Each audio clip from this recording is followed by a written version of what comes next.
দেবে। Number one, পুরোটা বিষ পাওয়া জলে। মাননীয় বলবেন আমি তো চেয়েছিলাম, দেখা যাবে মাননীয়ার ভেতর থেকে কেউ মামলা করে দিয়েছে, বলাই আছে। আরে বিজ্ঞপ্তিটা দে না, ফর্ম ফিল আপ হোক না। আর ইতিমধ্যে কিন্তু ফর্ম ফিল আপটা হয়ে যেতে পারে, তাহলে মাননীয়টা লাভ হয়ে গেল। ফর্ম ফিল আপ হওয়া মানেই টাকা, টাকা মাটি মাটি টাকা, কত টাকা। প্রথমে ওই টেন্টেড টিচার বা দাগি টিচার, দাগি অপরাধী তৈরি করা হলো।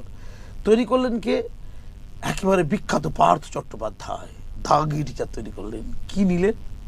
15 থেকে 20 লাখ টাকা।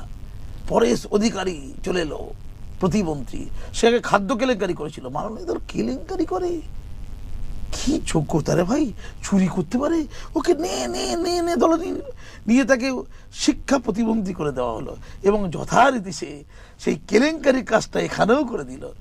তাহলে এই কেলেঙ্কারি